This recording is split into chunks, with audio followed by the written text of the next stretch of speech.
도대체 무슨 정신으로 살았던 걸까? 뒤돌아보면 후회스러운 일투성이었네요. 작은 무역 사무실 굴리면서 밥벌이에만 매달렸는데 결국 남은 건 텅 빈 마음하고 망가진 몸뚱이뿐이었어요.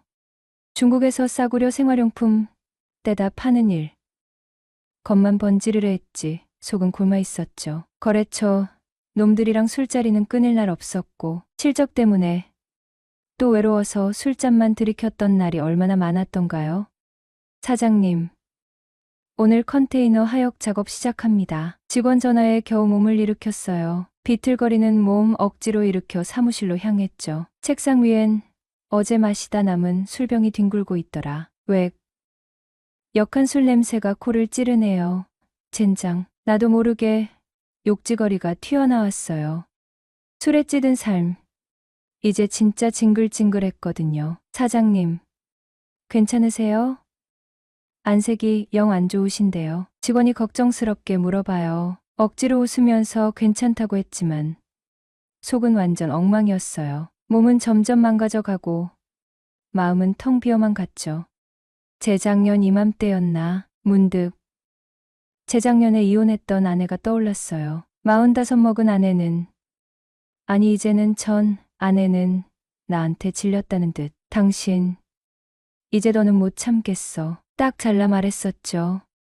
20년 넘게 같이 살아온 아내였는데 대학 시절 풋풋한 첫사랑으로 만나 결혼까지 골인했지만 결국 이렇게 끝장나 버린 거예요. 당신 사람이 변했어요. 예전에 따뜻하고 가정적이던 사람은 어디 가고 술에 쩔어 살면서 가족한테 무관심한 인간만 남았잖아. 아내는 울먹이면서 쏘아붙였어요. 틀린 말 하나 없었죠. 사업에 치이고 술에 골아서 나는 점점 딴 사람이 되어갔어요.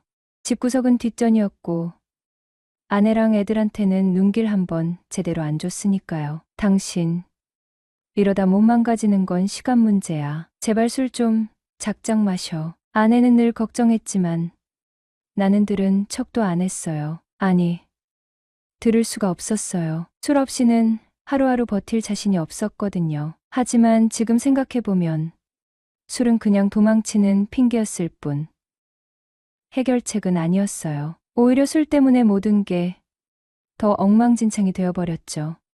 당신, 이제 당신 옆에 있는 거 너무 힘들어. 우리 여기서 끝내. 결국 아내는 이혼을 선택했어요. 그 단호한 눈빛에 나는 아무 말도 못했죠. 이미 오래전부터 예감했던 결말이었는지도 몰라요. 아들은 군대 갔고 딸아이는 고등학교 2학년. 입시 때문에 죽어라 공부만 하고 있을 텐데 텅 빈 집, 덩그러니 혼자 남은 사무실. 문득 나는 왜 이렇게 혼자가 된 걸까 하는 생각에 휩싸였어요. 술 때문일까? 돈 때문일까? 아니면 내 성격이 문제였을까요? 씁쓸한 생각만 맴돌고 오늘도 어김없이 하루는 시작되고 있었어요. 깨질 듯한 머리를 감싸쥐면서 깊은 한숨을 내쉬었죠. 이제 어떻게 살아야 할까? 어디서부터 다시 시작해야 하는 걸까요? 막막한 현실이 눈앞을 가로막고 있었어요. 나이 먹을수록 운동해야 한다는 친구들. 잔소리가 아니더라도 언젠가는 운동해야겠다고 마음먹은 건 꽤 오래전 일이었어요. 하지만 빌어먹을 게으름 때문에 실천은 못하고 맨날 미루기만 하다가 어쩌다 우연찮게 국내 등산 동호회에 가입하게 된 거예요. 웃기는 게 2번 이상 산행에 안 나가면 강퇴시킨다는 회칙 때문에 얼떨결에 첫 등산을 떠나기로 맘먹고 짐을 챙기기 시작했죠. 등산복까지 굳이 살 필요는 없고 등산화만 제대로 준비하면 된다는 말에 등산화만 하나 덜렁 사서 일요일 아침 일찍 집을 나섰어요. 날씨는 쾌청하고 새벽 공기는 상쾌하고 오랜만에 느껴보는 기분 좋은 아침이었어요. 발걸음도 덩달아 가벼워지더라고요. 택시 타고 약속 장소인 지하철역 앞에 도착하니 웬걸요? 관광버스가 무슨 벌떼처럼 쫙 깔려 있는 거예요. 하나하나 훑어보면서 한참 헤맨 끝에 겨우내다 가입한 등산 동호회 버스를 발견하고 냉큼 올라탔죠. 버스 입구에 서 있던 30대 중반쯤 되어 보이는 남자가 혹시 봉우리님 되시죠? 하고 묻는 거예요. 네, 봉우리 맞습니다. 대답했더니 깍듯하게 손을 내밀면서 악수를 청하더라. 캡틴 단풍입니다. 하기에 나도 반갑게 악수했죠. 그 옆에 있던 40대 초반쯤 되어 보이는 여자도 악수를 청하면서 저는 부캡틴 산울림입니다. 하길래 역시 반갑게 악수했어요. 등산은 많이 해보셨어요? 아니요. 완전 처음입니다. 솔직하게 말했더니 캡틴이라는 놈이 부캡틴 여자한테 산울림님, 오늘 봉우리님 산행, 산울림님이 좀 도와주세요. 하는 거예요. 옆에 있던 단풍이라는 여자도 그래요. 봉우리님하고 보조 맞춰서 가도록 하죠. 산울림이란 여자는 네, 씩 웃으면서 대답하더라고요. 얼떨결에 회비 내고 자리에 앉았어요. 한 30분쯤 지났나? 캡틴이 벌떡 일어나더니 기사님, 출발합시다. 외치고는 마이크를 잡더라. 오늘 우리 동호회 회원 39명이 참석하셨습니다. 아시다시피 목적지는 속리산이고 산행 예정 시간은 3시간 정도입니다. 점심은 하산하다가 산 중턱 계곡에서 먹을 예정이에요. 불이 나고자 없이 즐거운 산행이 되길 바랍니다. 그리고 오늘 처음 참석하신 분들을 지금부터 한 분 한 분 소개해 드리겠습니다. 평소에는 등산 모임에 잘 안 나오시지만 틈틈이 옵서버로 찬 조금 팍팍 쏘시던 봉우리님께서 오늘 처음으로 산행에 참가하셨어요. 자, 봉우리님, 앞으로 나오셔서 인사 한 말씀 부탁드립니다. 박수. 갑자기 분위기가 후끈 달아오르면서 사람들 시선이 나한테 쏠리는 거예요. 얼떨떨했지만 어색하게 일어나서 꾸벅 인사했죠. 봉우리입니다. 촌놈이라 별명이 봉우리입니다. 산행은 처음이라 혹시라도 불편 끼칠까 걱정되네요. 잘 부탁드립니다. 모자 벗고 인사했더니 다시 우레와 같은 박수갈채가 쏟아지더라. 쑥스러웠지만 기분은 꽤 괜찮았어요. 그 뒤로 몇 명의 첫 참석자를 더 소개하고는 버스는 출발했어요. 다들 기대 반 설렘 반으로 잠을 청하거나 옆 사람하고 수다를 떨기 시작하더라. 봉우리님, 점심은 준비하셨어요? 옆에 앉은 산울림이 물어보는 거예요. 점심은 안 주나요? 되물었더니 호호호.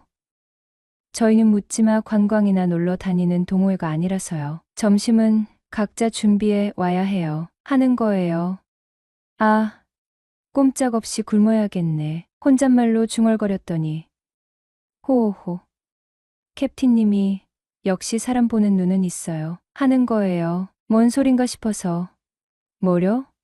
하고 되물었죠. 봉우리님 분명히 점심 안 챙겨 오실 거라고 예상하시고 저한테 봉우리님 점심 부탁하시더라고요. 얼떨떨해서 머쓱하게 머리만 긁적였어요. 이거 너무 고마워서 어쩌나 했더니 봉우리님이 저녁 사시면 되죠. 능글맞게 웃으면서 대답하더라. 저녁이야 문제없죠. 호기롭게 대답했더니 그럼 됐어요. 깔깔 웃는 모습이 꽤나 싹싹해 보였어요. 2시간 조금 넘어서 목적지 입구 주차장에 도착했어요. 자, 도착했습니다.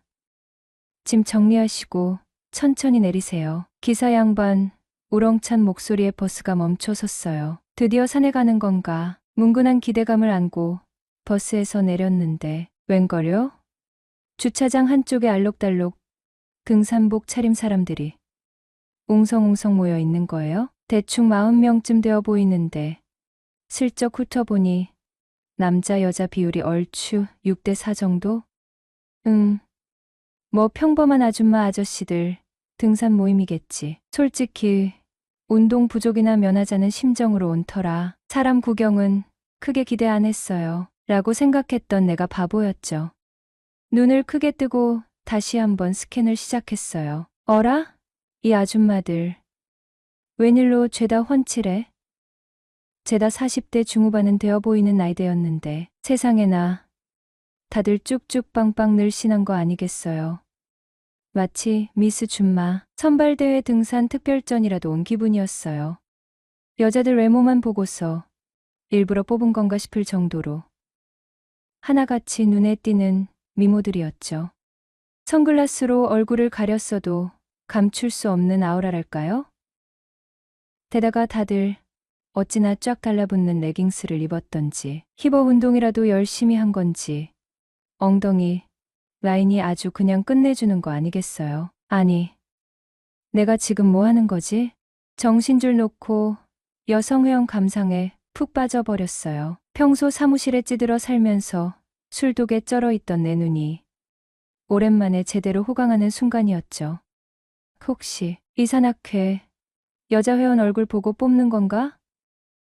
별의별 쓸데없는 상상을 다 하면서 넋 놓고 사람 구경에 정신 팔려 있었어요. 눈욕이라는 단어가 딱 어울리는 상황이었죠. 캡틴을 선두로 본격적인 산행이 시작됐어요. 처음 하는 등산이라 당연히 선두. 그룹이랑은 거리가 좀 벌어졌는데 산울림은 내 옆에 딱 붙어서 군소리 없이 보조를 맞춰주면서 상기를 오르는 거예요. 봉우리님, 성함이 어떻게 되세요?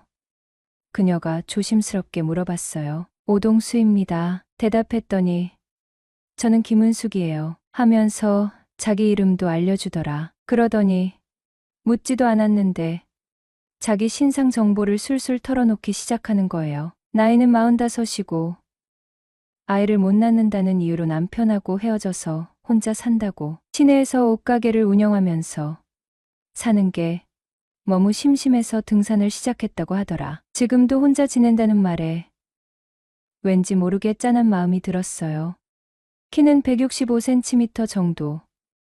얼굴은 평범했지만 등산을 오래 해서 그런지 몸매는 탄탄하고 피부도 잡티 하나 없이 매끈했어요. 내 앞에서 길을 안내하며 걷는 뒷모습을 힐끗힐끗 쳐다봤는데 꽉 끼는 등산 바지 때문인지 뒤태라인이 너무 적나라하게 드러나는 거예요. 순간 나도 모르게 이성적인 끌림을 느꼈어요. 아, 이래서 사람들이 등산을 하는 건가. 운동도 하고 썸도 타고 등산 시작한 지 30분 만에 20대 때 풋풋했던 설렘을 다시 느끼다니 신기하기도 하고 묘한 기분이 들었어요. 은숙 씨가 솔직하게 자기 이야기를 털어놓는 순간 나도 왠지 그녀에게 특별한 사람이 된 것 같은 착각이 들더라고요. 그래서 저도 좀 과감해지기로 했네요. 은숙 씨, 혹시 애인 있으세요?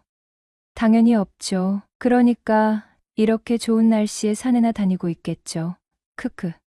여기 등산하는 남자들 중에 하나 꼬시면 되겠네요. 에이, 뭐. 저 좋다는 남자가 있어야 꼬시든 말든 하죠. 그럼 좋다는 남자 나타나면 만날 의향은 있으시다는 거죠? 저 좋다고 하면 진지하게 생각해 봐야겠죠? 저는 가는 사람 안 잡고 오는 사람 안 맞거든요. 그럼 마지막 연애는 언제였어요? 연애라 사귀는 거 말하는 거예요? 아니면 잠자리 말하는 거예요?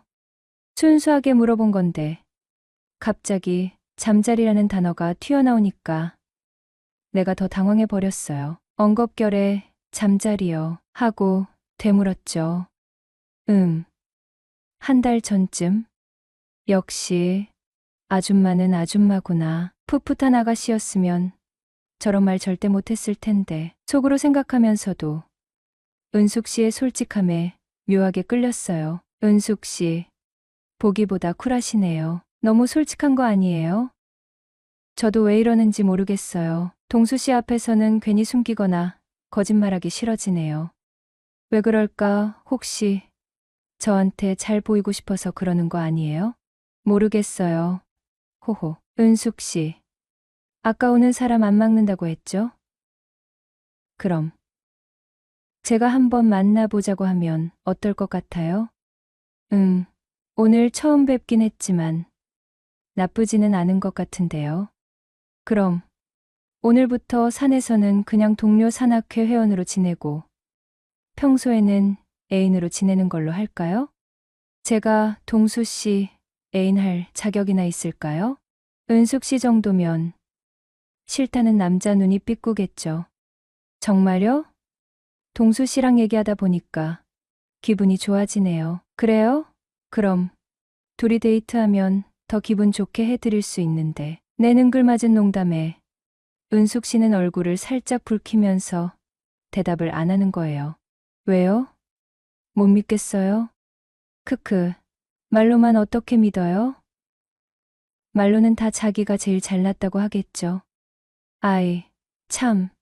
이걸 보여줄 수도 없고 답답한 마음에 투덜거렸더니 은숙 씨가 갑자기 발걸음을 멈추고 뒤돌아보는 거예요. 그러더니 이게 제 대답이에요 하면서 휴대폰 번호가 적힌 쪽지를 건네주며 다시 앞서 걷기 시작했어요. 와, 나 진짜 깜짝 놀랐잖아요. 1년 넘게 솔로로 지냈는데 등산 시작한 지 1시간도 안 돼서 애인이 생기다니. 여자 꼬시는 게 이렇게 쉬웠던가요? 거의 정상 가까이 왔을 즈음 숨이 턱 막히고 다리가 후들거려서 주저앉을 뻔했죠. 산울림이 그런 내 모습 보더니 잠시 쉬었다 가요 하면서 먼저 쉬자고 하더라고요. 숨 좀 고르고 다시 출발하려는데 산울림이 잠깐만요 하더니 옆쪽으로 쪼르르 내려가는 거예요. 뭔가 했더니 물통에 물을 채워왔더군요. 자, 이 물 한번 마셔봐요. 이거 완전 보약이에요. 남자한테 엄청 좋다고 하던데. 그녀가 건네주는 물통을 받아 벌컥벌컥 들이켰어요. 갈증이 싹 가시는 게 진짜 꿀맛 같았죠. 이거 샘물인가요? 네. 완전 시원하죠? 그러게요. 너무 맛있어서 나도 모르게 다 마셔버렸네. 제가 가서 떠올게요. 하면서 일어서려는데 거기는 우리만 아는 옹달샘인데 길이 좀 험해요. 위험해요. 같이 가요. 하면서 앞장서는 거예요. 따라 내려가 보니 진짜 작은 옹달샘이 눈앞에 나타났어요. 산울림 말대로 비탈길에 이끼가 잔뜩 끼어 있어서 미끄러질까봐 조심조심 내려갔죠. 거의 다 내려왔을 무렵 그만 발을 헛디뎌서 엉덩방아를 찍고 말았어요. 비명과 함께 옹달샘 옆으로 나뒹굴자 산울림이 황급히 내려와서 괜찮으세요? 어디 다친 데 없어요? 하면서 나를 일으켜 세우는 거예요. 걱정스러운 얼굴로 나를 살펴보는데 순간 산울림 얼굴이 바로 코앞까지 다가온 거예요. 숨 막힐 듯 가까운 거리, 덩달아 심장이 쿵쾅쿵쾅 뛰기 시작했죠. 순간 내가 먼저 뽀뽀를 하고 말았네요. 잠시 동안 서로 말없이 어색한 침묵이 흘렀죠. 묘한 분위기가 감돌았어요. 그런데 그 순간 산울림이 부캡틴 김은숙이 아니라 그냥 여자 김은숙으로 보이는 거예요. 여기서 이러시면 안 돼요. 쑥스러운 듯 웃으면서 여기는 우리 동호회 사람들만 아는 곳이에요. 하더니 반대편으로 내 손을 잡아 끌면서 올라가는 거예요. 조금 더 올라가니 제법 평평하고 아늑한 공간이 나타났죠. 누구 눈에도 띄지 않을 둘만의 비밀 장소 같은 곳이었죠. 여기가 동네 뒷산도 아니고 이런 곳을 어떻게 알았을까? 괜한 의심이 들더군요. 이러한 상황을 여러 번 겪어보았거나 아니면 누구한테 들었겠죠. 아무렴 어떻습니까? 그 순간을 놓치고 싶지 않을 뿐이었죠. 사실 처음부터 호감이었어요. 엉겁결에 마음을 털어놓고 말았네요. 떨리는 목소리로 고백했더니 은숙 씨도 수줍게 웃으면서 저도요. 하고는 말끝을 흐리는 거예요. 아무도 없는 숲속에서 둘만의 오붓한 데이트가 시작된 거죠. 이제 내려갈 시간 됐어요. 아쉬운 목소리로 은숙 씨가 말했어요. 벌써요? 아쉬움 가득한 목소리로 되물었죠. 나머지는 내려가서 다시 해요. 윙크하면서 웃는 모습에 정신이 번쩍 들었어요. 진짜 썸이라는 게 시작된 건가? 다시 물통에 물 채워서 정상으로 올라가니 벌써 다른 사람들은 하산하고 있더라. 산울림님, 오늘 초보 때문에 정상 구경은 제대로 못했겠네. 캡틴이 웃으면서 놀리는데 은숙 씨는 나를 힐끗 보면서 씩 웃는 거예요. 어쩔 수 없죠. 짐짓 아쉬운 척 대답하면서 발길을 돌려 하산을 시작했어요. 중턱쯤 내려와 계곡 옆에 자리를 잡고 점심 식사를 시작했어요. 은숙 씨가 싸온 김밥이랑 과일을 나누어 먹고 다른 사람들이 가져온 반찬이랑 술도 얻어 마셨죠. 오늘 봉우리님 입만 가지고 와서 호강하시네. 은숙 씨가 의미심장한 웃음을 지으면서 농담을 건네는 거예요. 옆에 있던 단풍 씨가 앞으로 봉우리님 계속 산에 나오시면 산울림 님이 점심 도시락 담당하는 걸로 하죠. 하고 거들었죠. 그럼 식대는 싸게 쳐줘야죠? 능글맞게 받아쳤더니 당연히 깎아드릴게요. 은숙 씨도 웃으면서 맞장구 치는 거예요. 화기애애한 분위기 속에서 점심 식사를 마치고 다시 하산을 시작했어요. 올라올 때보다는 훨씬 수월해서 다른 사람들하고 발 맞춰 내려갈 수 있었죠. 산행이 끝나고 아쉬운 작별 인사를 나누면서도 내 손가락은 이미 잽싸게 움직이고 있었죠. 은숙 씨, 오늘 너무 즐거웠어요. 혹시 시간 되시면 따로 한 번 더 뵙고 싶은데 메시지를 보내놓고 스마트폰 화면만 뚫어져라 쳐다봤죠. 심장이 콩닥콩닥. 마치 20대 혈기왕성했던 시절로 돌아간 기분이었달까요? 얼마 지나지 않아 알겠어요. 좋아요. 답장이 띵 하고 도착하는 순간 야호 속으로 만세를 불렀어요. 이 여자 나한테 마음 있는 게 분명해. 드디어 은숙 씨와 단둘만의 데이트. 은숙 씨, 저녁 뭐 먹을까요? 고민할 필요도 없이 은숙 씨 입에서 튀어나온 메뉴는 칼국수 어때요? 이런 날씨에는 딱이죠. 칼국수라. 왠지 소탈한 그녀의 매력이 더 느껴지는 것 같았어요. 보쌈, 작은 거, 하나에 칼국수 2개. 주문하고 음식을 기다리는 동안 묘하게 분위기가 후끈 달아올랐어요. 김이 모락모락 나는 칼국수, 윤기가 자르르 흐르는 보쌈, 그리고 곁들여진 소주 한 잔. 자, 은숙 씨, 오늘부터 우리 애인 하는 거 맞죠? 약간 능글맞게. 하지만 기대감을 가득 담아 물었죠. 은숙 씨는 젓가락을 내려놓고 살짝 미소 지으며 대답했어요. 그건 일단 만나보고 결정해요. 우리. 튕기는 건가 싶었지만 왠지 모르게 긍정적인 느낌이 강하게 들었어요. 네, 좋아요. 그럼 천천히 알아가 봐요. 우리. 싱글벙글 웃으면서 대답했죠. 이미 마음은 콩밭에 가 있었지만 칼국수랑 보쌈을 순식간에 해치우고 밖으로 나왔어요. 이제 어디 갈까요, 은숙 씨? 뻔한 코스인 카페나 영화관을 예상했는데 돈 아깝게 딴 데 가지 말고 그냥 저희 집으로 가요. 따뜻하게 차라도 한잔하면서 얘기 더 나눠요. 라고 말하는 순간 뇌 속에서 경고음이 삐용삐용 울렸어요. 이거 그릴라이트.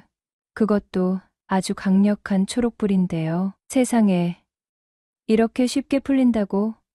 잭팟이 터져도 이렇게 터질 수가 있나 믿기지 않았지만 은숙 씨 집으로 향하는 발걸음은 이미 춤을 추고 있었어요. 현관문 열고 들어선 순간 은은한 향기랑 깔끔하게 정리된 집안 풍경이 눈에 들어왔어요. 역시 여자 혼자 사는 집은 뭔가 다르구나. 그리고 그날 밤 우리는 새벽까지 시간 가는 줄 모르고 뜨거운 밤을 보냈어요. 솔직히 말해서 20대 혈기왕성했던 시절보다 더 뜨거웠다고 감히 말할 수 있어요. 온몸이 녹아내리는 듯한 황홀경, 숨막힐 듯한 짜릿함. 이 여자 진짜 물건이다. 밤새도록 은숙 씨 매력에 흠뻑 빠져 정신을 못 차렸죠. 그렇게 꿈만 같았던 하룻밤을 보내고 우리는 자연스럽게 연인이 되었어요. 그 후로 1년 가까이 은숙 씨랑 산행도 꾸준히 다니고 틈만 나면 데이트를 즐겼죠. 겨울 설산 등반을 마치고 따뜻한 커피를 마시던 어느 날 은숙 씨가 조심스럽게 입을 열었어요. 그녀 입에서 나온 말은 마른 하늘의 날벼락 같은 소리였죠. 오빠 사실 나 임신했나 봐. 네? 임신이라고요? 아니, 은숙 씨는 애 못 낳는다고 했던 것 같은데 머릿속이 하얗게 변하는 기분이었어요. 임신이라니. 그것도 은숙 씨가. 이 로맨틱 코미디 같은 상황. 대체 어떻게 흘러가는 거죠? 51살. 늦깎이 아빠라니. 정말이지 상상도 못했던 일이 벌어진 거예요. 요란한 결혼식은 생략했지만 조용히 혼인신고 마치고 어엿한 가족이라는 이름으로 새로운 둥지를 틀었어요. 돌이켜보면 중년 남녀 로맨스 시작점이 등산이었다는 게 참 아이러니하죠. 산악회만큼 썸 타기 좋은 곳도 없는 것 같아요. 우리처럼 결혼까지 골인하는 경우는 드물겠지만 연애하는 커플들은 정말 흔하거든요. 심지어 회원들끼리 만나고 헤어지고 또 다른 사람 만나고 다들 쿨하다 못해 아주 뜨겁다고 해야 할까요? 나중에 은숙 씨가 산대장이랑 잠깐 썸 탔었다는 얘기 듣고 살짝 질투심이 발동하긴 했지만 지난 일은 지난 일이지요. 이미 내 아이 엄마가 되었으니 쿨하게 묻어두기로 했어요. 쿨해야 오래 산다고 하잖아요. 크크. 신기하게도 아들 녀석 덕분에 삶의 활력도 되찾았어요. 예전 같으면 술에 쩔어 살았겠지만 지금은 막둥이 아들 녀석 곁에 오래오래 건강하게 있고 싶어서 몸 관리도 열심히 하고 있답니다. 매일 아침 은숙 씨가 끓여주는 건강 주스 마시고 틈만 나면 산에 오르면서 체력 단련하고 있지요. 텅 비었던 마음은 이제 사랑으로 가득 채워졌고 망가져가던 몸뚱이도 다시 건강을 찾아가고 있어요. 50대 중반 인생 황혼역에 만난 늦사랑과 늦둥이 아들 예상치 못했던 선물 같은 존재들 덕분에 요즘은 정말이지 매일매일이 눈부시게 행복하답니다. 예상치 못한 기쁨이 가장 큰 기쁨이다.